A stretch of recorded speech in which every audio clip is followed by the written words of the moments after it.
Que ce soit à cause d'un orage, d'une vague de chaleur ou simplement d'un animal ou d'un oiseau trop curieux, il y a 1000 raisons variées qui peuvent aboutir à une panne d'électricité. Tout à coup, il fait noir. Oh non, qu'est-ce que tu vas faire maintenant? Eh bien, en tout cas, il y a des choses qui peuvent empirer la situation. Alors garde-les à l'esprit et abstiens-toi. Numéro 1. Ne touche pas à ton panneau de disjoncteur. Bien sûr, tu dois aller le vérifier pour t'assurer que le problème ne se limite pas à ta maison. Regarde s'il y a des dommages sur le panneau, mais sois très prudent et ne le touche pas juste au cas où. Si le problème ne vient pas des disjoncteurs, vérifie les fils qui vont vers la maison. S'ils sont par terre ou s'ils présentent des dégâts visibles, ne t'en approche pas et appelle ta compagnie d'électricité. Tu peux aussi appeler tes voisins et leur demander s'ils n'ont pas d'électricité eux non plus. Bon, si toute la rue est sombre, eh bien, c'est déjà un gros indice, n'est-ce pas? Numéro 2. Ne garde pas les appareils électriques branchés. En débranchant les appareils électriques, comme par exemple le micro-ondes, l'ordinateur, la machine à laver, etc., on les protège contre d'éventuels dommages causés par une surtension électrique lors du retour du courant. En fait, si tu vois un orage arriver et que tu penses qu'il pourrait entraîner une panne de courant, il est préférable de débrancher tes équipements pour les protéger. Mais laisse tout de même une lampe branchée et allumée pour savoir quand le courant sera revenu. Numéro 3. N'ouvre pas le frigo. Lorsqu'il est fermé, l'air froid reste à l'intérieur, ce qui empêche la nourriture de s'abîmer. Donc n'ouvre la porte que lorsque c'est nécessaire. Un réfrigérateur fermé peut maintenir la bonne température pendant environ 4 heures. Quant à un congélateur, les aliments seront en sécurité jusqu'à 2 jours. Mais si ton congélateur est à moitié vide, ce délai est plus court. Tu peux aussi prendre l'habitude de garder quelques bouteilles au congélateur. De cette façon, il restera froid pendant plus longtemps et tu auras de l'eau potable au cas où les conditions météorologiques te laisseraient sans eau courante à la maison. Numéro 4. N'utilise pas de bougies.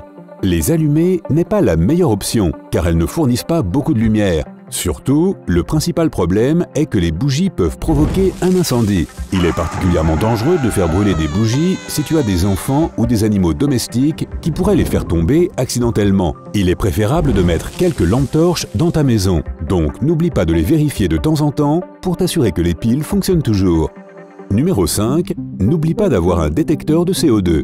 Si une panne de courant survient pendant un hiver rigoureux, il est évident que tu chercheras comment te réchauffer d'une manière ou d'une autre. Certains utilisent des cheminées, d'autres utilisent des poêles à gaz, mais tout ce qui brûle produit du monoxyde de carbone. Pour éviter le risque d'être empoisonné par ce gaz inodore et incolore, achète-toi un détecteur de CO2 à pile. Numéro 6. Ne laisse pas le réservoir de ta voiture vide. En cas de mauvais temps, tu ne sais jamais quand tu devras quitter ta maison à cause d'une éventuelle évacuation d'urgence. De plus, c'est peut-être le seul espace chauffé que tu auras. Mais si tout ton quartier n'a pas d'électricité, les stations d'essence ne seront probablement pas une bonne option, car elles ont besoin d'énergie pour pomper l'essence depuis leur réservoir jusqu'au tien. C'est pourquoi il est important de garder le réservoir plein avant que frappe un orage. Numéro 7. N'oublie pas les portes de sécurité. Si ton quartier a des barrières de sécurité, tu dois savoir que la plupart d'entre elles sont alimentées avec de l'électricité. Ainsi, tu ne pourras pas les ouvrir en appuyant simplement sur un bouton. Le souci, c'est que beaucoup de gens n'ont aucune idée de la façon de les ouvrir manuellement. Contacte le poste de sécurité pour l'apprendre. Tu peux ainsi prévoir comment tu peux quitter ton quartier facilement si tu en as besoin. Numéro 8. Ne gaspille pas la batterie de ton téléphone. Jouer à des jeux, écouter de la musique ou regarder des réseaux sociaux sur ton téléphone portable semble être une bonne idée lorsqu'il n'y a pas de courant, puisque tu n'as rien d'autre à faire. Mais il est préférable de fermer toutes tes applications et de réduire le rétroéclairage pour économiser la batterie. Lorsqu'il n'y a aucun moyen de recharger ton portable, il ne faut surtout pas te retrouver sans l'option de passer un appel en cas d'urgence. Si tu ne peux toujours pas résister à la tentation de naviguer sur Internet, assure-toi alors d'avoir un chargeur portable additionnel. Numéro 9. Ne prends pas une longue douche. Si tu as un chauffe-eau à réservoir, considère-toi chanceux. Tu as encore la possibilité de te laver pendant une panne de courant. Même si tu as de l'eau chaude en réserve, sa température va cependant baisser. Donc si tu veux prendre une douche, fais-le le plus tôt possible. Cependant, si la panne de courant est causée par un orage, ne prends jamais de douche avant la fin de celui-ci. Il est possible d'être frappé par la foudre pendant que tu es sous la douche, ce qui serait absolument terrible. Numéro 10. Fais attention au code de la route. Si les feux de circulation cessent de fonctionner dans ton secteur à cause d'une panne de courant et que tu es au volant, cela ne signifie pas que tu peux griller les feux rouges, au contraire. Certains pensent que les feux de circulation servent uniquement à arrêter les voitures. Mais en fait, ils fonctionnent de la même façon qu'un carrefour normal. Cela signifie que si deux voitures arrivent en même temps à une intersection sur des routes différentes, le conducteur de la voiture de gauche doit céder le passage à l'autre véhicule. Numéro 11, prends de l'argent liquide. Pendant une panne de courant générale, tes cartes de crédit seront plutôt inutiles. C'est pourquoi il est important d'avoir de l'argent liquide à la maison. Tu pourrais avoir besoin d'acheter des vivres si tu es confronté à une panne de courant de longue durée et la seule façon de les payer sera d'avoir du cash. De plus, il est aussi préférable d'avoir un peu de liquide sur toi en cas d'évacuation d'urgence. Numéro 12, ne laisse pas geler ta tuyauterie. Si tu n'as pas de chauffage pendant les mois d'hiver, il est possible que tes tuyaux éclatent parce que l'eau qui se trouve dedans se dilate lorsqu'elle gèle. Normalement, ils sont bien isolés dans les maisons neuves ou récemment rénovées. Mais si tu vis plutôt dans une vieille maison, cherche des tuyaux qui ne soient pas isolés dans ton sous-sol, ton garage ou à l'extérieur du bâtiment. Si tu les trouves, enveloppe-les dans de vieilles couvertures ou serviettes. Il faudra que tu laisses couler un petit fil d'eau du robinet dans ta cuisine ou ta salle de bain pour éviter qu'elle ne gèle. Numéro 13, ne t'approche pas de l'eau du robinet. Comme je l'ai déjà mentionné, de nombreuses pannes de courant sont causées par des orages. Parfois, tu trouveras même carrément un nouvel étang directement dans ton jardin ou à un autre endroit près de ta maison.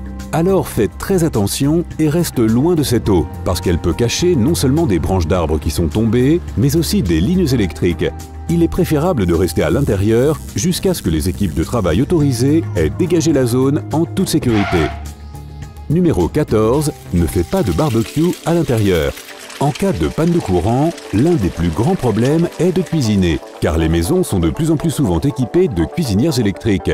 C'est alors qu'on se dit qu'on n'a qu'à rentrer le barbecue à l'intérieur pour préparer des hamburgers ou des légumes quand le temps est difficile. Cela a l'air vraiment d'une excellente idée. Et pourtant, non, c'est vraiment dangereux, car les grilles au gaz et au charbon de bois produisent des fumées nocives dans un endroit fermé et mal aéré. Il vaut mieux qu'ils restent dehors. Numéro 15, n'achète pas une génératrice pour ta maison. Si tu as un générateur à essence, cela augmente ton sentiment de confort lorsqu'il y a une panne de courant. Mais comme il émet du monoxyde de carbone, il doit rester loin de la maison car cela est toxique. Cependant, le mettre dans ton garage est aussi une grosse erreur. Le garage est toujours un espace confiné qui se trouve trop près de ta maison, même si sa porte reste ouverte. Pour être à l'abri des vapeurs, place le générateur à 6 mètres de ta maison au minimum et à l'air libre. N'oublie pas non plus de le protéger de la pluie ou de la neige à l'aide d'une tente ou d'une autre couverture. Ok, maintenant tu sais ce que tu dois faire quand il n'y a pas de courant. Mais qu'en est-il des conseils utiles qui peuvent t'aider à survivre à une panne d'électricité? Voici ma liste. Sors tes jeux de société. C'est la meilleure façon de s'amuser si tu dois rester à la maison sans électricité. Connais-tu d'autres façons de t'occuper pendant une panne de courant? Fais-le moi savoir dans les commentaires. Si la panne t'a pris au dépourvu, utilise ta voiture pour charger ton téléphone ou tout autre appareil mobile. Fais cuire rapidement les aliments qui pourraient se gâter vite sans un réfrigérateur qui fonctionne bien. Achète-toi une douzaine de ces petits luminaires de jardin alimentés avec de l'énergie solaire pour installer à l'extérieur de ta maison. Une fois que l'électricité est partie, tu peux les enlever et les installer à l'intérieur pour t'éclairer dans l'obscurité et les remettre à l'extérieur pour les recharger le lendemain. Garde une radio avec des piles à la maison. Les téléphones portables pourraient ne pas durer assez longtemps s'il y a une longue panne de courant. Mais avec une radio, tu peux avoir accès aux informations locales et aux conditions météorologiques. Si tu vis dans un pays chaud ou si l'été est particulièrement chaud, un ventilateur avec des piles te sauvera si la chaleur devient insupportable. Il fonctionnera mieux si tu le places devant une fenêtre ouverte pour aider à faire circuler l'air. Si ton principal problème est plutôt de te réchauffer, choisis une pièce de ta maison où tu utiliseras un chauffage alternatif et éteins tous les autres. En outre, porte plusieurs couches de vêtements pour préserver la température de ton corps. Hey, si tu as appris quelque chose de nouveau aujourd'hui, alors donne un j'aime à cette vidéo et partage-la avec un ami. Et voici d'autres vidéos que tu devrais apprécier. Il suffit de cliquer à gauche ou à droite et de rester du côté sympa de la vie.